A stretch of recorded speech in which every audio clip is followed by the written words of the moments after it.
Hello everyone, this is Tony Cord and I'm here with Matt Wassam and we're going to do another episode of Inspirational DC. Today we have Wanda Alexander.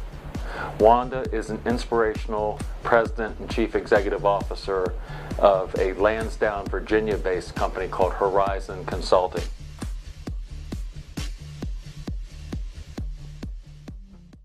Take us back to when you were a little girl, and what compels you to become Wanda Alexander businesswoman?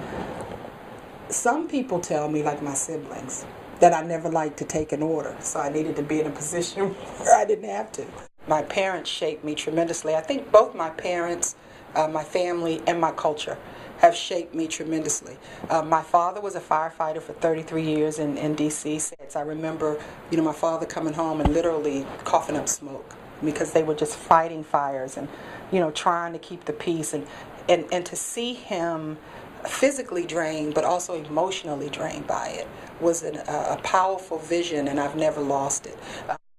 My mother spent all of her career working for the D.C. government in what was called the WIN program. I think it's called Work Incentive. And the goal was to assist women off of welfare.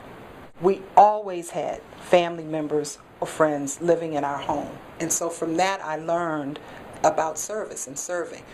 There was always someone, there would be homeless people at my grandmother's table. And we would say to her, "You don't know him. He could be," she said, and he could be Jesus. So we're going to feed him and move on. And so that scripture that says, whatever you do amongst the least of these, you do unto me, that's what my family believed in. So I grew up in that. I was told when I was young that there would always be challenges. There would be challenges because of your race. There would be challenges because you're female. Challenges because you're taller than others. There's always going to be something. Sure. So the reality in everything is know who you are first. Know that no matter what, one of my favorites, no weapon formed shall prosper. So if people put up roadblocks, they're just a roadblock. You figure out how to get around it. You can climb it, go underneath, get around, or go to another resource. So absolutely I faced adversity. The work will always speak louder than racism, than sexism, than any kind of ism. Your talent, your gifts, they will make room for you.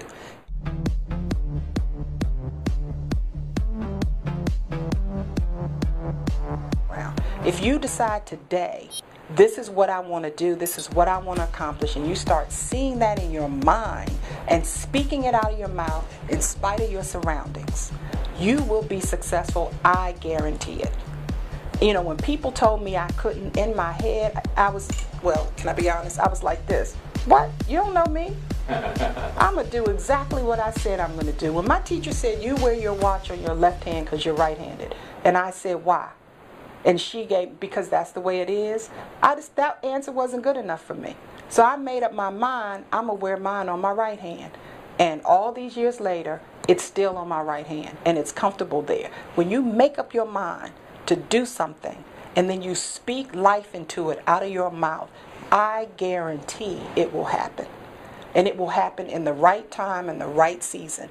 A lot of times we want it to happen quick, fast, and in a hurry. That's why we choose some of the wrong things, because we want the money quick, we want the success quick. No, just visualize it and know that everything you go through to get there is so that you are the best you can be when you arrive. That's what I would tell anyone who wanted to know.